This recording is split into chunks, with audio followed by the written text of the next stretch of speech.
Hey guys, before we start the podcast today, don't forget to subscribe, click on that notification bell, leave your comments in the comment section, like, dislike, do whatever you want, but just let us know what you're thinking, all right? Also, follow us on Spotify and Apple Podcasts or wherever you get your podcasts if you can't catch us on YouTube, all right? Now, today on the Angel of Words podcast, we have Yeitza Ramirez, Ultrasound Technologist, and also my favorite female cousin on deck on the Angel of Words podcast.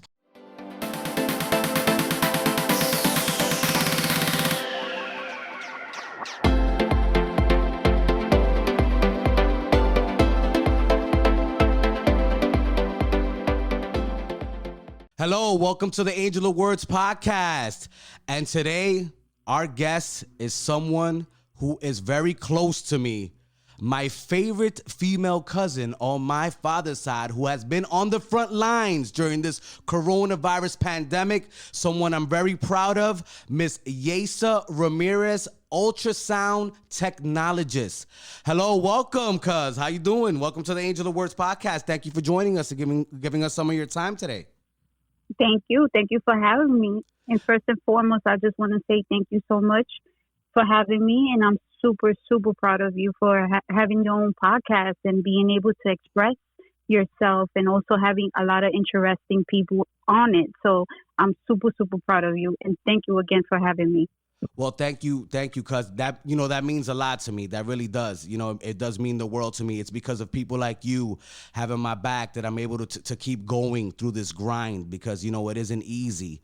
Doing what we do. I put a lot of effort into this, and I do it to make everyone proud. Just like what you do makes me proud. What the coworkers that you have, all the coworkers that you work with, everyone that's been grinding here in New York City, making sure that we have everything we need to try to maintain some sort of normality. Everything that you have been doing has been like such, you're like my hero. Honestly, and because I don't even know that I'll be able to do what you're doing right now, throwing yourself out there on the front lines all the time. And I just want to say that it doesn't go overlooked what you and your coworkers are doing, and I'm very proud of you. And it really makes me really happy to say that you are related to me, honestly. Thank you. Well, now that being said, now that the kissing ass is out of the way. Because I want to know what your role has been. Explain here to the podcast public, what your role has been here during the coronavirus pandemic. So as you mentioned before, I'm an ultrasound technologist, and my main role is to actually diagnose patients for the doctors. So the patient comes in for pain, especially like coming in through the ER, we have to find out the reason for pain. So sometimes it could be ranging from having cholecystitis, which is inflammation of the gallbladder, or having an ovarian torsion, which is the twisting of the ovaries. We have to diagnose that for the doctors in order for them to give the proper diagnosis to their ER doctors so they can be properly treated. So those are one of the few. I'm sorry? No, go ahead. So, those are one of the few things that we actually do as ultrasound technologists. So you're there on the front lines, and you're essentially hands-on, and you have all this equipment, all the equipment is portable, I would imagine. Yes. Yes, they are. So you're using all this elaborate portable equipment, and you're just on top of these patients. And what's the mentality of these patients? What have you noticed from, can you tell when someone you think has corona? What's going through your mind when you see when you're dealing with these things, firsthand? Well, you technically cannot tell whether or not a person has coronavirus, because the coronavirus actually ranges from mild to severe cases. If a person comes in and they have no type of symptoms, they are asymptomatic, we cannot tell that that person has the coronavirus. And if a person is severely sick, it doesn't necessarily mean that they have the coronavirus. They could be sick from something else. So there's times we have departments called the ICU, SICU, CCU, all those different types of departments is because people are in critical condition, and they can range from different things. The only way we can determine whether or not a person has coronavirus is they are properly tested. So from there on, we won't know at all. So we have to fully protect ourselves and pretend like everybody comes in with the coronavirus in order for us not to get it. Just to take precaution measures. Now, that being said, you contacted the coronavirus while you were out there on the front lines. Could you tell us a little bit of the symptoms that you were feeling and, like what that was like, man? You must have been a little bit scared, I would imagine, when somebody tells you have a disease that's killing people, randomly. Of course. I got it. I believe I got it from my brother, which he tested out with the coronavirus. He came out positive. Our case was very mild. Thank God for that. In the beginning, I've noticed that my brother was the one who became sick, and he lost sleep. He lost a lot of sleep. He had constant headaches. He was getting fevers. He lost his appetite. So during that time that he caught the virus, I actually was trying my best to help him. Being the good sister that I am and Always. Working in the medical field, I actually was providing him with like Tylenol, a lot of soup, a lot of vitamins, all that. So during the time he was getting sick, I was helping him out. Now, me being naive, coming home, thinking, hey, I want to take off, not even naive, but I wanted to take off my mask coming from a long day of work. And I'm home, I'm thinking, listen, I want to relax. I don't want to have anything on my face. And that's when I actually contacted the coronavirus from my brother. So since we use the same bathroom and we use the same knobs, and even the sink or anything, that's how I got the virus myself. My case was a little bit different. I did lose some sleep. I lost the sense of smell and I lost the sense of taste. I didn't have much fever. And I had like other symptoms such as diarrhea. What else I had? I can't even remember. It's been already 2 months going on, and since we had this virus. But other than that, we try to treat ourselves as much as we can. And technically, there's no really any antibiotics for it or any treatment for the virus. So it was very crucial during that time when we did have it. Now, Yeitza, there's a part of the country, that kind of feels that this coronavirus situation is not that big of a deal, and that's putting it mildly. Now, you have been there on the front lines, and I understand that in some areas there's less cases than others, and I already had this conversation on one of my podcasts where, like, I understand, that sometimes the stay-at-home orders are a little bit annoying when that there's low cases in your counties, and I spoke about antibody testing for those people in those counties that are dealing with that across the nation. But could you really describe what it's like to deal with the coronavirus here in New York City, you being in the trenches, just like the mayhem that it must have been? Because, now the cases are lowering, it's subsiding a little bit, but you were there from the beginning of the spike and now towards the end of the mountain, like the Governor Cuomo likes to say. Could you really give us like an in-depth look at to what that was like these last 78 days and counting? I will honestly say it has been a scary moment for me because I was seeing it at home. I was seeing it at work. I was seeing it coming out from work. People dying from left to right. It has been the most scariest thing ever in life. And I kid you not, if I tell you that I was brave during those times, I will be lying to you. Every day I would be scared. When my brother himself caught the coronavirus, I knew he had it before he even got tested. And when I finally got that confirmation that he tested positive, I had to do everything in my power to make sure that man never went to the hospital or see him having to do or get some type of ventilator. So it won't go to that extreme. So I won't see him die. So a lot of the times when he used to come to me and tell me I had a fever, I used to tell him, "You have nothing." I used to treat him as if he was my kid and tell him, "No, you don't have anything, you're lying." Like, I used to make him feel like he was just trying to manipulate his brain so he could become stronger, so he won't feel that he actually had that fever.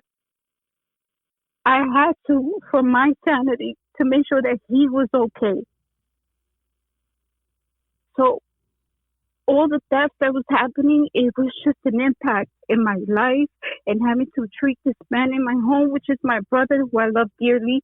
It was a lot. And I don't know how I kept a straight face, how I became so strong, how I was able to defeat this without actually overcoming everything, what's going on in life. And that must have been really intense when you see a patient come in and then they leave in a body bag. You must have seen that repeatedly. I mean, that I can't say because I wasn't.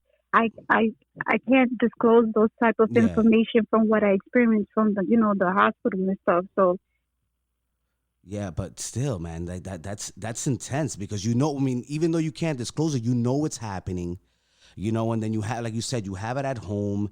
It's really a just a devastating way to live life. Like, what's the morale though? Like, right? What's the morale right now of everyone?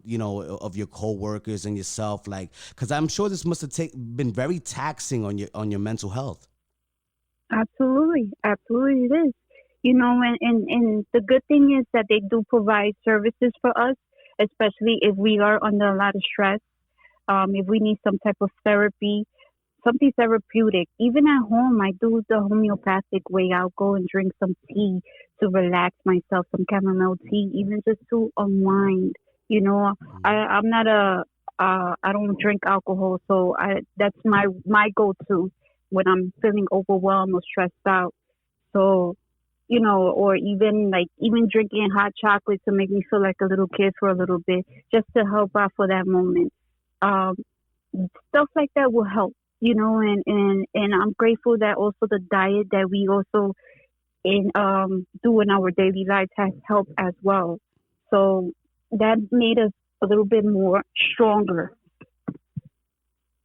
No, I mean, you guys are strong, and like, what did you like with your coworkers, like, because you're in a morbid atmosphere. Like, how do you guys interact? Like, did you, is it something like, you have to like try to cheer each other up, even though it's just like it's a situation that no one in this world has seen, in the modern world, has seen before.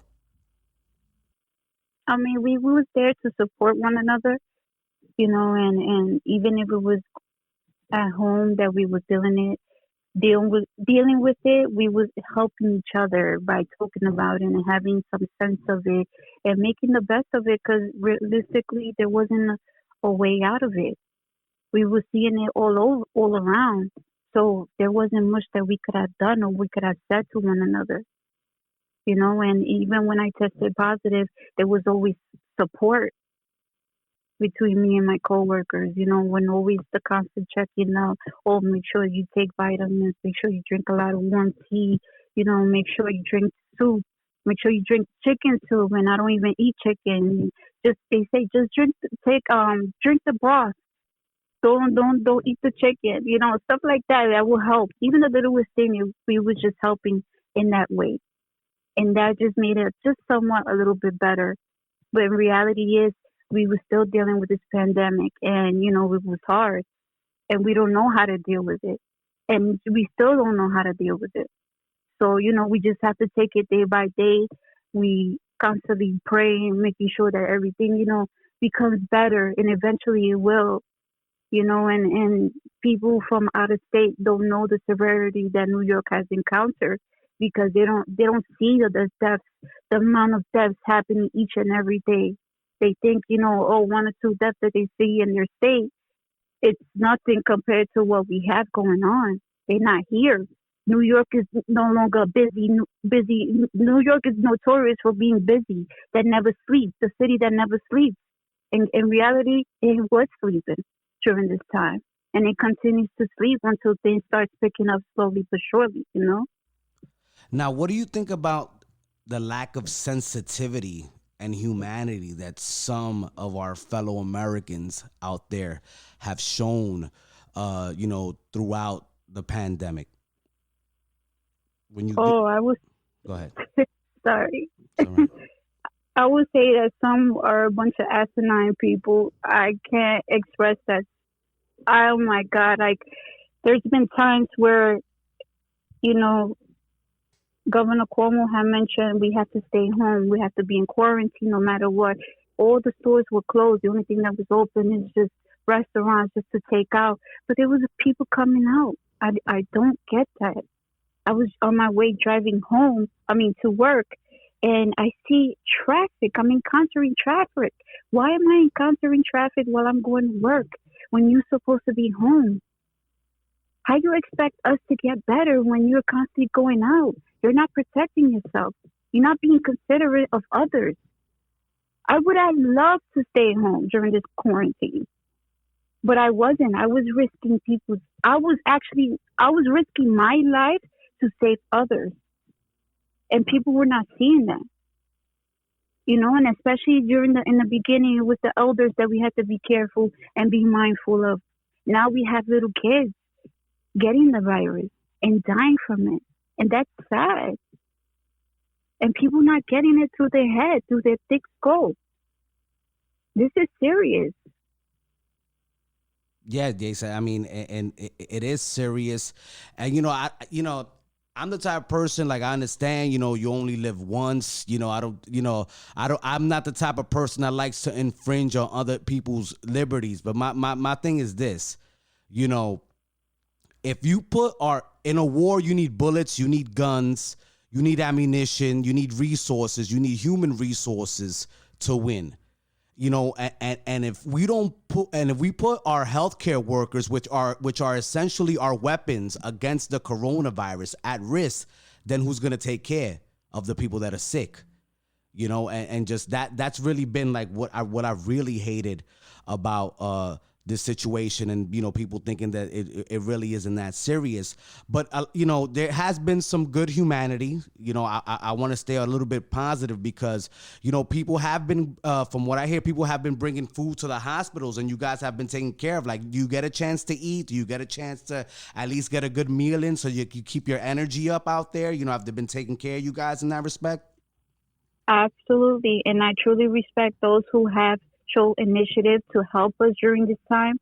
And, and they cook for us each and every day. And it's awesome. They provide sometimes supplies to us as well, as far as food and paper towels and toilet paper. All that is awesome how, some people are coming together and united during this time, And honestly, during this time, there has been less crime, less people hacking into computers, also less people calling from, I don't want to say it, but from China, speaking to you in Mandarin, like, the scam likely calls you talking about? Yes, the scam likely calls has become less, so that's the good thing about this whole virus, You gotta laugh a little bit, so. Yeah. There has been less scam likely calls. I'm like, nobody's worried about my credit anymore? What's going on? Yeah, exactly, so. So I've noticed that, that's the good of having this somewhat of this virus. But, you always have to find some type of humor, even when we all are crying, especially the people at the front line, like myself, try to find humor in any means necessary. And, we're going to continue moving on forward, for sure. And now that things are lessening, like, is it a little bit of a breath of fresh air? Like, are people seeing like there's gonna be an end in sight? Like, what's the morale in terms of like the ending situation and the reopening? Are you guys getting anxiety because we may be reopening? Do you feel it's still a little bit too soon? Like, what's the overall morale when it comes to that? I think it's a little too soon still. I I believe, that we still haven't reached that part where we need to stop or the severity of what it had on us. But I mean, I'm not the governor, nor am I the mayor, so they are the one that make that decision when they want to open. I know I Diosito, put on break. I don't know. But you do I feel don't know. comfortable the way things are going right now. Like you feel like we're on the right path. Things are getting better. It's not what you were witnessing during the actual climax of the coronavirus situation in New York. It is getting better. It is Yeah. getting better. Little by little, it is getting better. But they're talking about a second wave during the fall, so it's gonna take some time, and I guess we're gonna find ways to actually deal with it a little bit more better. Well, I mean, now we So have reserves of PPE. We have ventilators. We have everything we need to be ready for a second wave. Hopefully, it doesn't happen. Hopefully we get to a situation where, like, people are practicing safe measures for the foreseeable future. Because look, from what we've seen, if we social distance, if we actually all together take the right precautionary measures to keep each other safe, it works. It works. We could isolate this virus and get rid of it in New York. hopefully, hopefully And we I feel can. like we've been doing overall a decent job. I'm just scared about the other states that come and travel over here that haven't been taking those precautionary measures. Coming and just resprouting the virus up all over again, because you can see we can get overwhelmed really quickly. It's not a joke. What about us? What about when we travel over there to their country or their state? How do they feel about us? They feel way worse than what we feel about other people coming in. Because at the end of the day, guess what? Who were the ones that actually tested the most positive? Yeah, it We was did. us. You're right. So You're right. how people will feel about that. Yeah, no, it's true. No, and that's right now that, that's really the big issue right now. How are we going to treat each other? How are we going to treat travel? What's going to happen with the essential workers? How are we going to repay them? Because you guys deserve big repayment. Like I'm all about absolving any debt that you have to the government for student loans. If you were an essential worker, and to me, it doesn't really matter if you were delivering groceries, working at the bodega, or and on the front lines in the actual hospitals. You should be rewarded for your heroism. To be completely honest, I'm not talking about medals. I'm not talking about awards. I'm talking about something tangible that is really going to be life-changing, that will make you feel like, yo, bro, like you said, I was going to work. You said yourself just now, I was going to work scared every day, fighting something I had no idea what it was. And thank yous are great, but like I believe in a thank you that's gonna mean something for your future and your kids' futures, and and everyone's mental health, because you come out of this and then what, it's like thank you so much, like, yeah, I know you were doing your job, that's what you signed up for, but these are abnormal things. And these things may continue happening. Like, you said there may be a second wave. So I think that these, all frontline workers, people out there really, getting it, making sure that we are taken care of, do get, debts absolved or something important, that something happens. I hope something happens to them that is really important and impactful, that makes them really feel like, wow, like, yo, the country took care of us. And that's why I love to live here in the United States of America. Now that being said, how the hell does somebody become an ultrasound technician? That sounds like a super dope gig to have, not for nothing. Maybe not during these times, but like what's that like, man? Because we get older. It's not that we lose touch, but like when we see each other, we're not really trying to talk about work. But I really want to know like the travails of how you became a ultrasound technician, because I'm so proud of you, man. Thank you. Well, before I answer that, the statement you said before with the whole student loan, hopefully they do pass a law That give us, they'll take away our student loan. That'll be awesome. But the littlest things that New York has done for us, me personally, truly appreciate it.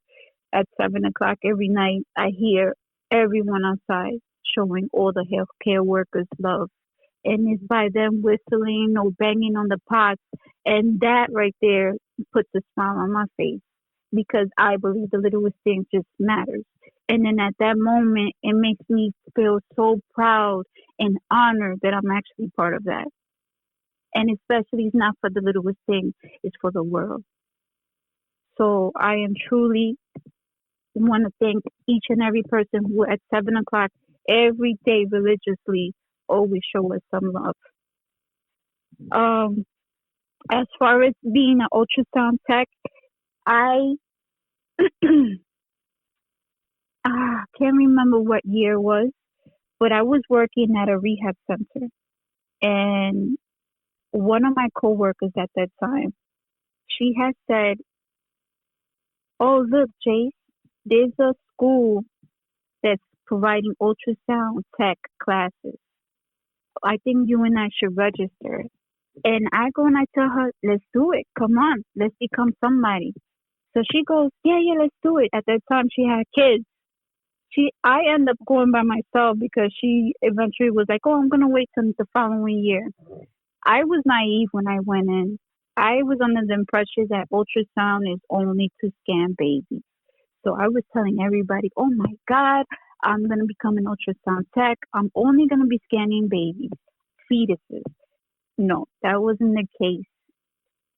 I became so in love with ultrasound because it was all different type of pathology that I would be seeing as a tech. And it ranges from seeing cancer in the thyroid or even seeing the littlest benign nodules in the thyroid or diseases in the liver or even seeing the blood clot in the legs, in the arms, anywhere in the body. And as I became more involved in the studies and working full time and going to school full time, I had no days off, technically no days off, going to school 7 days out of the week, working 5 days out of the week, full time, everything. It was a dream come true. But it was never where it became easy for me. Everything was always a challenge, you know. I like to say that a lot of times I'm not a good test taker. So when it came down to me actually taking those exams and trying to have a license, a state license, it was very hard.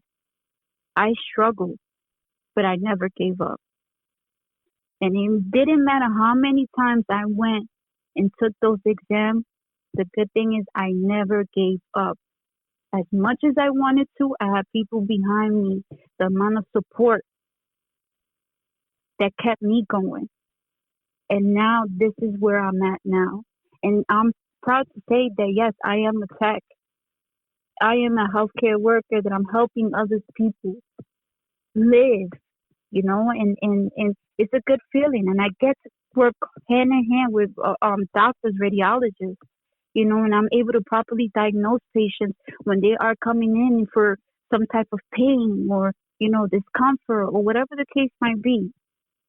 Because all my life, I always wanted to help people. And this is the field where I decided to be in. No, and it's a great field. And you handle complex equipment like the Samsung HS50, the Siemens Atkinson S300. Like, you're a beast. You even work with in vitro fertilization. Like, what's that about? Like, can you like explain, like, how does a ultrasound like, what is their role in vitro fertilization? I'm curious. So when I was working at IVF clinic, it's actually helping females get pregnant. So a lot of the females come in and they want to either freeze their eggs or they want to come in and actually get pregnant. We were able to, as a sonographer, we were able to scan and see how many eggs there are. That was mostly our part, and then the doctors will handle the rest. And also helping doctors see when they insert the catheter with the embryos, and we'll be able to help the doctors see that the embryos are being inserted into the endometrium, which is within the uterus. That's where the female carries the baby. So that was pretty cool. That was a very cool experience. Also, we have to make sure that there was any type of fetal demise, which is when you see that the patient is pregnant and the baby's not, there's no heartbeat for the baby. So we had to also help the doctors assist to make sure and confirm that there was no positive, there was no fetal heart rate. So all that was like one of our duties as a tech in vitro, in IVF. How does it feel when you're with a mother for a first time mother and you see the look on their face when they see that heartbeat? That must be dope. It is. The only thing is we're not allowed to say anything. Ew. Because we're not. See, I don't have children. I don't know. I've learned so much these last 3 weeks. I'm really proud of all the guests that I've had on this show. Like, I'm such a dumb Neanderthal man. It's good to No, not at all. Not at all. Every day's a learning experience. I know. I love Even it, man. for me. I love this podcast. I'm becoming smarter and smarter by the week. So they're not allowed to see the heartbeat. So explain that process to me. I've never been in that room. Well, some people, some clinics, as techs, we're not allowed to say anything to the patient at all. No matter where we are, we're not allowed to say anything. We're not doctors. We diagnose the patient for the doctor, and the doctor will have his last impression. So God forbid the patient comes in and there's a fetal demise. We're not allowed to say, hey, by the way, you have a dead baby. You have a dead baby inside. That will the mother will be so heartbroken. And then we could get also sued for that. It's up to the doctor to disclose that to the patient. Okay. Well, I'm talking about the live babies, not the dead, not the ones that have unfortunately terminated. I'm talking about when you get that heartbeat for the first time for a first time mother. Yes. So I'm still not allowed to say anything. Okay. So it's the same concept. Yeah, Okay. It's the same concept. I don't say anything because at the end of the day, because you never know. In the beginning, you see a heartbeat. Later on in the day, God forbid something happens and there's no heartbeat anymore. Gotcha. And then they'll go and reflect back. They say, but that tech told me there's a positive heartbeat. Got you. No, you can't say that. We're not doctors, Well, yeah, so. Mm-hmm. No, I mean, is there anything else we should know about that process when it comes to being an ultrasound tech? It's a good experience. You get to learn a lot. You get to learn all the different types of diseases. Every day is a learning curve. And that's what I like about it. I'm in love with my career. And you become stronger as a person. You deal with the people better. You interact with people, and you get to have an understanding and you make them feel comfortable. And you telling them that the procedure that's going to be performed on them. And that's what I love to do. I love to interact with people. I love to tell them, hey, I hope everything goes well for you. Good luck, or whatever the case might be. Well, yes, I'll be honest with you. I'm so proud of the woman that you've become. You've always been a very altruistic, girl, always focused, man. And it just makes me proud that you haven't lost your integrity. You haven't been in a situation where you felt like your back was against the wall, or even if you did, you never did anything, that you felt like you didn't really want to do. You've always tried to do things the right way. And I really appreciate that because, as a human being looking at it from an outside point of view, it really motivates me. You know what I mean? It really makes me feel like, man, my cousin is strong, and you're a great role model to everyone in our family.